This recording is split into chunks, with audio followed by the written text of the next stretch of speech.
Tuhan adalah gembalaku, takkan kekurangan aku.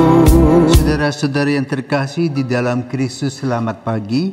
Salam jumpa lagi dalam Sabda Siap Saji, Kamis 29 Juni 2023, Hari Raya Santo Petrus dan Paulus Rasul. Marilah kita berdoa karena Bapa dan Putra dan Roh Kudus. Amin. Yesus cahaya yang menyinari bumi, hari mulia, hari meriah ini, Kau gemilangkan dengan kenangan suci yang merayakan kemartiran sejati. Pahlawan Petrus, penjaga pintu surga, serupa Kristus disalib dan disiksa. Padang terhunus yang memenggal kepala, melantik Paulus menjadi martir jaya. Oh Roma mulia, Engkau sungguh terpuji karena jasa kedua tokoh suci yang menguduskan tanah yang Kau banggakan. Dengan percikan darah yang dicurahkan, dimuliakanlah Bapa Maha Kuasa, diluhurkanlah Putra Tunggal tercinta, dihormatilah Roh Penghibur Gereja, berkuasalah kini dan selamanya. Amin.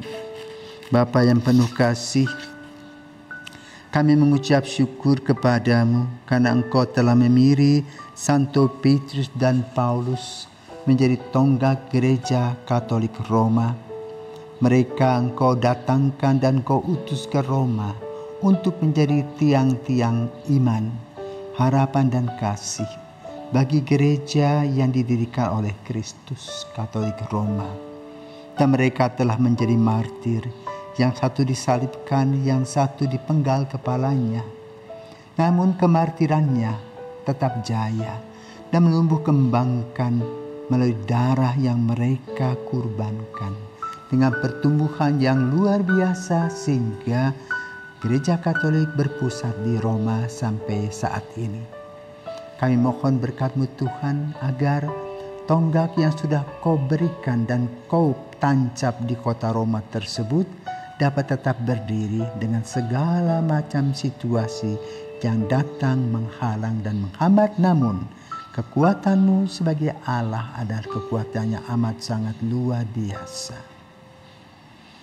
Berikanlah kepada kami kesempatan melaksanakan tugas kami sebagaimana Santo Petrus dan Paulus menjadi martir-Mu kini dan sepanjang masa. Amin. Tuhan bersamamu dan bersama roh-Mu. Inilah Injil Yesus Kristus menurut Yohanes. Dimuliakanlah Tuhan. Yesus yang telah bangkit menampakkan diri kepada murid-muridnya. Sesudah mereka sarapan, Yesus berkata kepada Simon Petrus, "Simon anak Yohanes, apakah engkau mengasihi aku lebih daripada mereka ini?" Jawab Petrus kepadanya, "Benar Tuhan, Engkau tahu bahwa aku mengasihi Engkau." Kata Yesus kepadanya, "Gembalakanlah domba-dombaku." Kata Yesus pula kepadanya untuk kedua kalinya, "Simon anak Yohanes, apakah engkau mengasihi aku?" Jawab Petrus kepadanya, "Benar Tuhan, Engkau tahu bahwa aku mengasihi Engkau." Kata Yesus kepadanya, "Gembalakanlah domba-dombaku." Kata Yesus kepadanya untuk ketiga kalinya, "Simon anak Yohanes, apakah engkau mengasihi aku?" Maka sedihlah hati Petrus karena Yesus berkata untuk ketiga kalinya, "Apakah engkau mengasihi aku?" Dan ia berkata kepadanya, "Tuhan, Engkau tahu segala sesuatu. Engkau tahu bahwa aku mengasihi Engkau." Kata Yesus kepadanya, "Gembalakanlah domba-dombaku. Aku berkata kepadamu, sesungguhnya ketika masih muda, engkau sendiri mengikat pinggangmu dan engkau berjalan kemana saja engkau kehendaki. Tetapi jika engkau sudah menjadi tua, engkau akan mengulurkan tanganmu dan orang lain akan mengikat engkau dan membawa engkau ke tempat yang tidak kau kehendaki." Hal ini dikatakan Yesus untuk menyatakan bagaimana Petrus akan mati dan memuliakan Allah. Sesudah mengatakan demikian, ia berkata kepada Petrus, "Ikutlah aku." Demikianlah sabda Tuhan, terpujilah Kristus. Saudaraku terkasih, hari ini Romo Gude Fahik SPD merayakan imamatnya yang ke-45. Romo selamat pagi, selamat berpesta ke-45. Imamat tetap sehat dan kuat.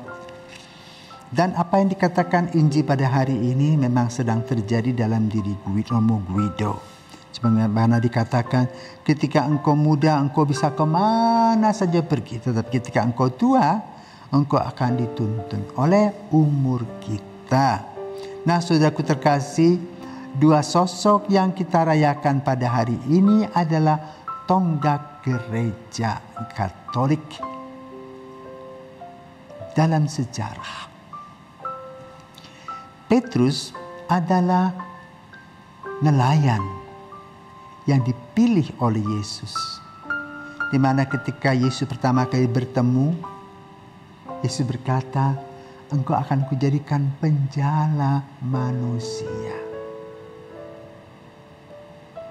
Yesus mempersiapkan Petrus, menguji Petrus. Bahkan manakala Yesus akan disalibkan, Yesus menceritakan tentang penderitaan anak manusia. Dan Petrus katakan, ini siapa kalau bukan Petrus? Aku akan menjadi orang yang membela engkau. Yesus berkata, Simon, sebelum ayam berkokok, engkau akan menyangkal aku 3 kali. Benar, Petrus menyangkal Yesus 3 kali. Ketika Yesus ditangkap, diadili, dan orang-orang mengatakan, engkau kan pengikut Yesus? Enggak. Ya, kau katakan saja, aduh gak kenal saya. Benar saja, iya, tak kenal, sorry ya. Lalu ayam berkokok, maka Petrus teringat akan kata-kata Yesus. Namun Yesus bukanlah orang yang pendendam. Setelah kebangkitannya, Yesus mengunjungi para murid khususnya Petrus dengan mengatakan, damai sejahtera bagi kamu. Artinya apa? Rekonsiliasi. Semua kekeliruan, kesalahpahaman, kesalahan murid-muridnya tidak diperhitungkan lagi, tetapi dijadikan baru oleh Yesus. Maka Yesus bertanya, Simon Petrus, anak Yohanes, apakah engkau mengasihi aku lebih dari semuanya? Ya. Gembalakanlah domba-dombaku. Ditanya kedua kali lagi, jawab ya. Ketiga kali ya, dengan hati sedih.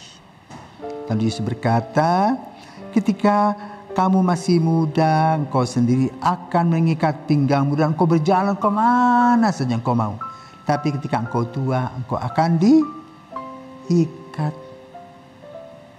Dan engkau akan duduk di tempat tamak. Karena apa?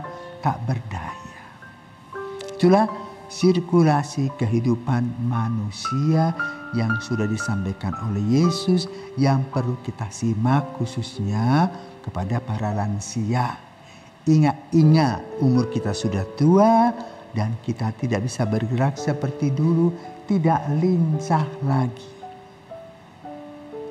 Kedua, Paulus dengan sejarah yang unik, seorang yang pandai, murid Gamaliel, pandai berbahasa, melihat pertumbuhan kekristenan di Antioquia, jengkel dia.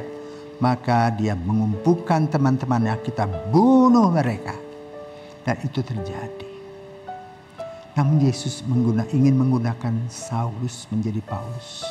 Maka perjumpaan Yesus dengan Saulus di Damsyik terjadi.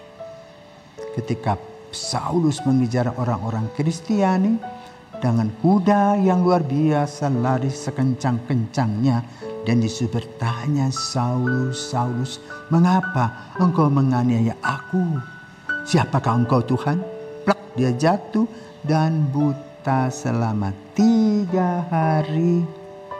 Dan Saulus berubah menjadi Paulus 180 derajat. Orang yang paling membenci dan luar biasa ingin membunuh para pengikut Yesus kembali 180 derajat menjadi pengikut dan pencinta Yesus. Paulus menjadi gila akan Kristus.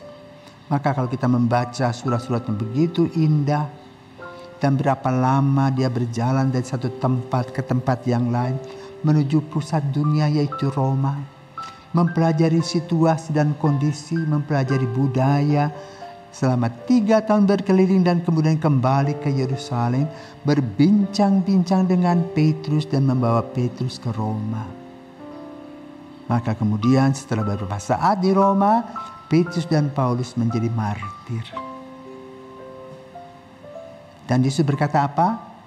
Di atas batu karang ini aku akan mendirikan gerejaku. Dan itu terjadi di Roma, kota karang.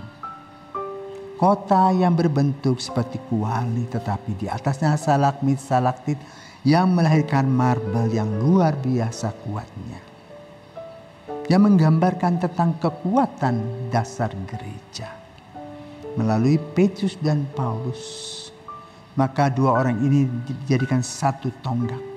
Karena itu kalau kita pergi ke Roma, di Vatikan ada Basilika Santo Petrus, di mana Petrus dikuburkan di sana. Dan di luar kota Roma kita melihat Basilika Santo Paulus, di mana Paulus dipenggal kepalanya di Trefontana yang sekarang dekat dengan Biara Trappist. Dan di sanalah didirikan Basilika Santo Paulus. Dua gereja yang megah tadi menggambarkan perjuangan gereja. Sampai hari ini gereja Katolik tetap bercokol dalam tanah hanya 44 hektar tetapi bisa menguasai dunia. Serdadu-serdadunya adalah para imam, biarawan-biarawati yang taat kepada Kristus. Inilah kekuatan gereja. Maka melalui contoh kehidupan dan teladan Santo Petrus dan Paulus, mari kita belajar untuk senantiasa berbagi, merenungkan apa yang dikehendaki oleh Yesus bagi kehidupan kita. Dan berbahagialah kita yang telah dipilih menjadi pengikut Yesus. Dan Yesus akan bersabda kepada kita setiap hari sebagaimana Yesus bersabda kepada Petrus dan Paulus. Santo Petrus dan Paulus, doakanlah kami. Selamat pagi, Tuhan memberkati.